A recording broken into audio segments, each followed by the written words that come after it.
name is Frank Johnson. And I'm Nick Seaman. And our goal here is to describe for you the movie that is going on in our head when we read the Bible.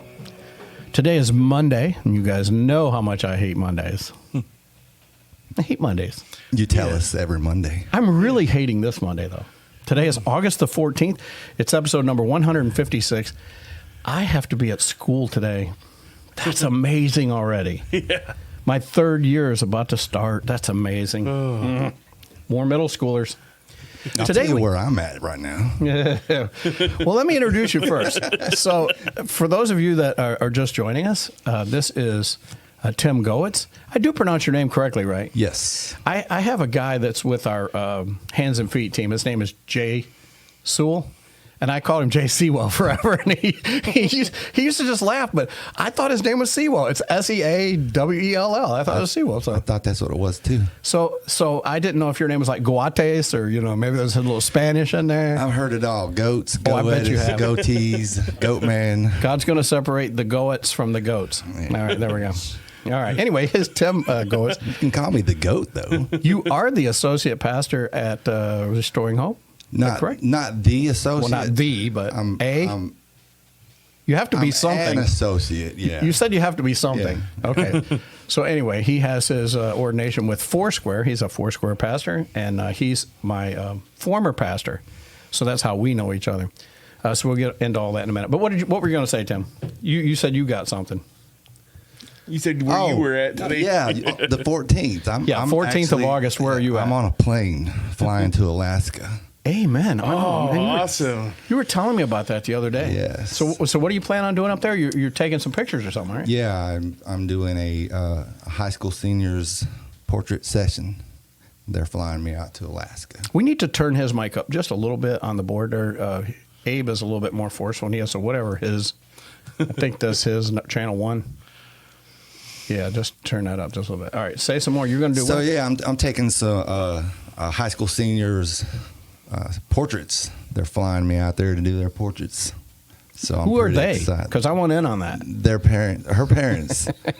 So I bought Angel a ticket. Because it's our 30th anniversary this year. Angel is your wife. My wife. Of 30 years. I forgot. I got to let people know this. Yeah, this is the first time you're on the show. Yeah, my wife Angel. We've been married 30 years now. So nice. Since this is our 30th anniversary, we're making it a work/anniversary trip. Fantastic. I think that's going to be great. Yeah. I know Angel will enjoy that. Yes. All right. And you say you're going to fly into Anchorage and yes. You're just going to use the nature's backdrop for your. Pretty much. Listen, if you guys don't know much about this guy, he has his own YouTube page. It's called Tim Goetz Photography, or just Tim Goetz? It's just Tim Goetz. Okay, but he does own a business called Tim Goetz Photography, yes, correct? Yes. He is a phenomenal photographer. So if you ever need anybody, especially, I'd say your forte is school pictures, right, or senior pictures. I specialize in high school seniors and teens. Yes, and he's phenomenal at it. He does a great. You do like what do you call it? Like theme. You do like a theme pictures. Like you're not just taking snapshots. You do some kind of theme thing. You do like the big parachute dress. Yeah. I see that a lot in your. My style is really dramatic. Yeah. Drama, a lot of drama. Yeah. You go to this things. Do you still go to the photography conference every year? I do. I go to the one in Florida every year, usually in the winter. And the last 2 years, I've started going to another one in St. Louis. So. Nick, could you see going to Florida in the summer? Oh, I've been there in the summer. You can swim through the humidity. Did you ever take the kids to Disney World? No, I haven't. It's because it's too hot, and I don't have money. But mostly because it's too hot. Jim Gaffigan says it's like being in line at DMV. It's nothing special. We're gonna go see Jim Gaffigan in October, so that's kind of an inside joke. With that. Okay. Yeah. Anyway, so that's what you do, and you used to. Speaking of Disney, you used to vacation at Disney every year, right? Every year. Do you still do that? We have not. We went last October for the first time in like 5-6 years. Is that the first time you went without Kaylee? Yeah, it was actually. I was going to say, because Kaylee always went, and I thought maybe that's why you stopped, because she got married, and then she just quit going with you. That was some of it. and after going every year for like 10 years, 12 years, my wife was Disneyed out. She was like, I'm done with Disney. I got you. So if you don't know a lot about Tim, he was also the youth pastor at Restoring Hope, which is a Foursquare church in Dallas, North Carolina. And that's where you're attending today. You're back there today. Yes. So you've come full circle, but a little bit back in time, a little bit. Before I knew you, you were a youth pastor there, and then God called you to be the lead pastor at a Foursquare church. It was called Faith Ablaze, right? It was called Faith Ablaze down on 161, and when you became pastor there, you changed the name to the Dream Center, based on a wonderful visit out in L.A. to the actual Dream Center. That is correct. And you were there for how many years?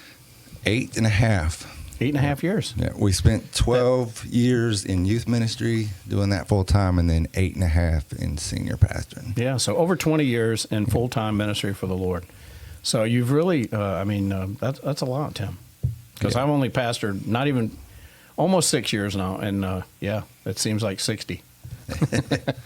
So I can only imagine what 20 years must feel like. But listen, it was phenomenal having you as a pastor. You're a great pastor, and you brought a good word. Holy Spirit did a great work in my life there. You let me play guitar, and that was fun because I really enjoy playing guitar. We should tell that story though. Go about how. See, we worked together. I had a part-time job working at Domino's Pizza.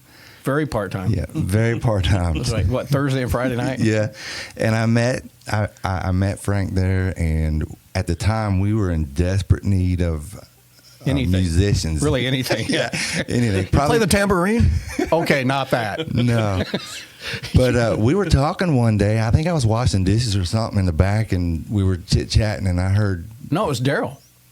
Yeah, I think you and Daryl were talking, and you said something about, I play the guitar, and I was like... Uh-oh. Really now, do you? Radar.